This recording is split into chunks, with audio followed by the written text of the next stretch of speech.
আসসালামু আলাইকুম। সংবাদে আপনাদের সবাইকে স্বাগত জানাচ্ছি। আমি ফিরোজ তোহা। শুরুতেই সংবাদ শিরোনাম। বাংলাদেশের সর্বশেষ গুরুত্বপূর্ণ আপডেট সংবাদে আপনাকে স্বাগত। শুরুতেই সংবাদ শিরোনাম, পরে বিস্তারিত।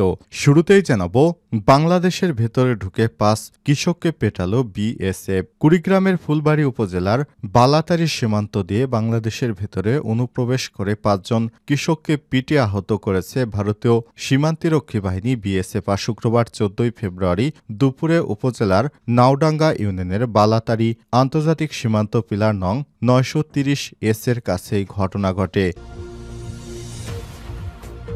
এরপর জানাবো, শেখ হাসিনার বিচার করতে না পারলে মানুষ আমাদের ক্ষমা করবে না। প্রধান উপদেষ্টা, ক্ষমতাচ্যুত শেখ হাসিনা এবং তার দলের গুরুত্বপূর্ণ ব্যক্তিদের বিচার করতে না পারলে বাংলাদেশের মানুষ আমাদের ক্ষমা করবে না বলে মন্তব্য করেছেন বাংলাদেশের অন্তর্বর্তীকালীন সরকারের প্রধান উপদেষ্টা ডক্টর মোহাম্মদ ইউনূস। এদিকে বিক্ষোভকারীদের উপর সমন্বিত হামলা চালিয়েছে পুলিশ ও আওয়ামী লীগের সশস্ত্র সমর্থকরা। জাতিসংঘের প্রতিবেদন। জুলাই আগস্টে ছাত্র জনতার আন্দোলন দমনে ক্ষমতাচ্যুত আওয়ামী লীগ সরকার কিভাবে পুলিশের পাশাপাশি দলীয় ক্যাডারদের নামিয়েছিল তার বিবরণ উঠে এসেছে জাতিসংঘের মানবাধিকার বিষয়ক হাইকমিশনারের দপ্তর এর প্রতিবেদনে। এতে বলা হয়েছে, শেখ হাসিনার নির্দেশে 1400 জন মানুষকে হত্যা করা হয়েছে।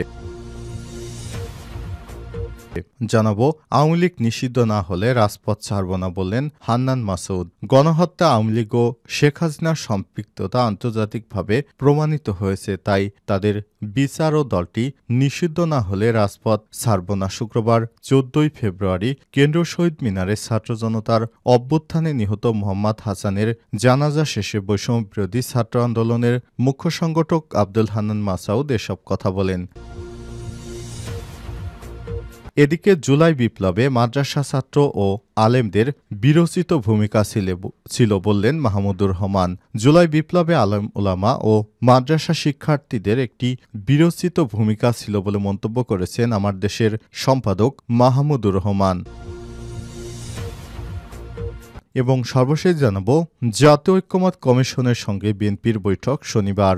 জাতীয় ঐক্যমত কমিশনের সঙ্গে শনিবার বৈঠক করবে বাংলাদেশ জাতীয়তাবাদী দল বিএনপি। দলটির মিডিয়া সেলের সদস্য সাইরুল কবির খান এসব কথা নিশ্চিত করেছেন। আজ বিকাল 3টায় অন্তর্বর্তীকালীন সরকারের প্রধান উপদেষ্টা ডক্টর মোহাম্মদ ইউনূসের সরকারি বাসভবন যমুনাতে এই বৈঠক অনুষ্ঠিত হবে। প্রিয় দর্শক, এতক্ষণ শুনছিলেন সংবাদ শিরোনাম, এবারে বিস্তারিত। তবে তার আগে বন্ধুরা, অনুরোধ থাকবে সংবাদটিতে একটি লাইক দিন। এই চ্যানেলে আপনি নতুন হয়ে থাকলে আমাদের সংবাদটি দেখতে দেখতে চ্যানেলটি সাবস্ক্রাইব করে রাখুন। কমেন্ট করে বন্ধুরা আপনার মূল্যবান মতামত জানিয়ে দিন আপনি বিশ্বের কোন দেশ থেকে বা বাংলাদেশের কোন স্থান থেকে আমাদের সংবাদটি দেখছেন এবং শুনছেন। এবারে বিস্তারিত।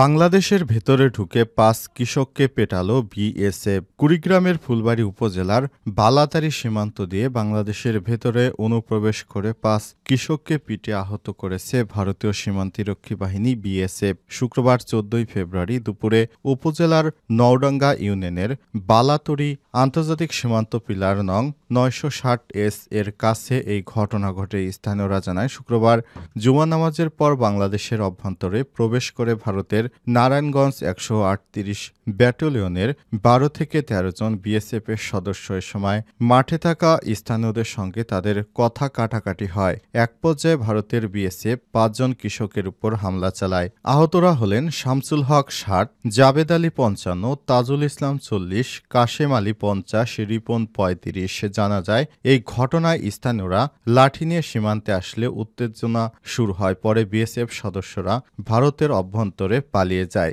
এ সময় ঘটনাস্থলে বিজিবি উপস্থিত থাকলেও তারা কোনো প্রতিবাদ করেনি বলে অভিযোগ করছেন স্থানীয়রা। এ বিষয়ে গোরক্ষ মণ্ডল বিওপি ক্যাম্পের হাবিলদার দেলবর বলেছেন, বর্তমান সীমান্তে পরিস্থিতি শান্ত রয়েছে। আমরা ঊর্ধ্বতন কর্তৃপক্ষকে বিষয়টি জানিয়েছি। লালমনিরহাট 15 বিজিবির অধিনায়ক লেফটেন্যান্ট কর্নেল শাকিল আলম বলেছেন, বিএসএফ এর সদস্যরা বাংলাদেশে প্রবেশ করে বাংলাদেশিদের মারধর করবে, এটা এত সহজ নয়। এ বিষয়ে খোঁজখবর নেওয়া হবে। শেখ হাসিনার বিচার করতে না পারলে মানুষ আমাদের ক্ষমা করবে না, প্রধান উপদেষ্টা। ক্ষমতাচ্যুত শেখ হাসিনা এবং তার দলের গুরুত্বপূর্ণ ব্যক্তিদের বিচার করতে না পারলে মানুষ আমাদের ক্ষমা করবে না বলে মন্তব্য করেছেন অন্তর্বর্তীকালীন সরকারের প্রধান উপদেষ্টা ড.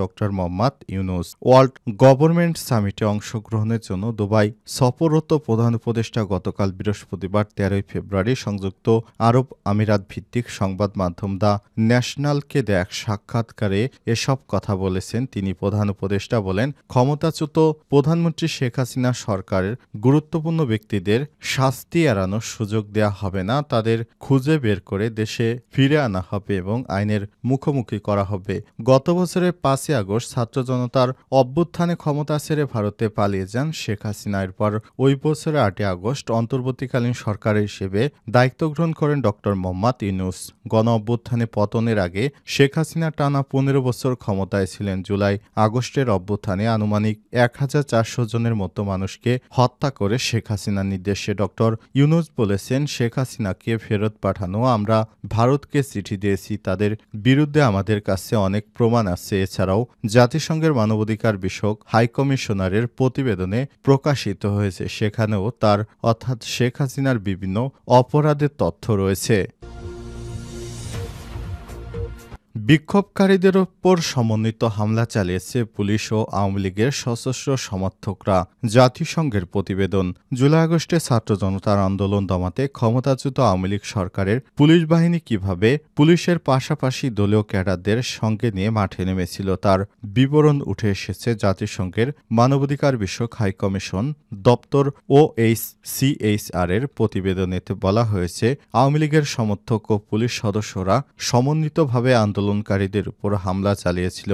বিক্ষোভ যতই এগিয়েছে, রাষ্ট্রীয় নিরাপত্তা বাহিনী ততই বেশি করে আওয়ামী লীগের সশস্ত্র সমর্থন বিক্ষোভ দমনে অন্তর্ভুক্ত করতে থাকে। প্রতিবেদনে বলা হয়েছে, অনেক অভিযানে পুলিশের সঙ্গে আওয়ামী লীগের সশস্ত্র সমর্থকরা সারিবদ্ধভাবে দাঁড়িয়েছিলেন কিংবা পুলিশের সারির পেছনে অবস্থান নিয়েছিলেন। বিক্ষোভকারীদের ছত্রভঙ্গ করার অভিযানে পুরোটা সময় পুলিশের ছত্রছায়ায় ছিলেন তারা।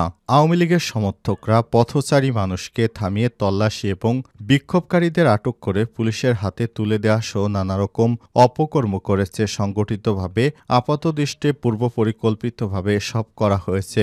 অভ্যন্তরীণ একটি সূত্রের খবরে যাত্রাবাড়ী থানায় আওয়ামী লীগের সমর্থকরা অবস্থান করছিলেন। ক্ষমতাচ্যুত সরকারের অধীনে পুলিশের রাজনীতিকরণের মাধ্যমে এই কাজ সহজতর হয়েছিল, যা আওয়ামী লীগ, ছাত্রলীগ ও পুলিশের মধ্যে গভীর যোগ তৈরি করেছিল। বিশেষত আগস্টের শুরুর দিকে বিক্ষোভ যখন জোরালো হয়ে ওঠে, তখন আওয়ামী লীগের সশস্ত্র সমর্থকেরা আগ্নেয়াস্ত্র ব্যবহার করে আরও বড় পরিসরে নিজেরাই হামলা চালাতে শুরু করে। এই প্রসঙ্গে বর্তমান পুলিশ মহাপরিদর্শক ও HCHRকে জানান, আওয়ামী লীগের আর ছাত্রলীগ সমর্থকদের আগ্নেয়াস্ত্রের লাইসেন্স দেওয়ার ক্ষেত্রে অনেক অনিয়ম রয়েছে। তাদের অনেকেই বিক্ষোভকারীদের বিরুদ্ধে অবৈধ উদ্দেশ্যে সব আগ্নেয়াস্ত্র ব্যবহার করেছে। আওয়ামী লীগ নিষিদ্ধ না হলে রাজপথ ছাড়ব না, হান্নান মাসুদ। গণহত্যায় আওয়ামী লীগ ও শেখ হাসিনার সম্পৃক্ততা আন্তর্জাতিকভাবে প্রমাণিত হয়েছে, তাই তাদের বিচার ও দলটি নিষিদ্ধ না হলে রাজপথ ছাড়ব না। শুক্রবার ১৪ ফেব্রুয়ারি কেন্দ্রীয় শহীদ মিনারে ছাত্র জনতার অভ্যুত্থানে নিহত মোহাম্মদ হাসানের জানাজা শেষে বৈষম্যবিরোধী ছাত্র আন্দোলনের মুখ্য সংগঠক আব্দুল হান্নান মাসুদ এসব কথা বলেছেন। তিনি বলেছেন, একদিকে অনেক শহীদ পরিবারের স্বজনরা প্রিয় জনের মরদেহ পর্যন্ত খুঁজে পাচ্ছে না, আরেকদিকে একটি গোষ্ঠী ও দল রাজনৈতিক স্বার্থে আওয়ামী লীগকে পুনর্বাসনের অপচেষ্টা শুরু করেছে। আব্দুল হান্নান মাসুদ আরও বলেছেন, গণহত্যায় আওয়ামী লীগ ও শেখ হাসিনার সম্পৃক্ততা আন্তর্জাতিকভাবেও প্রমাণিত হয়েছে, তাই নেতাকর্মীদের বিচার ও দলটি নিষিদ্ধ না হলে রাজপথ ছাড়ব না।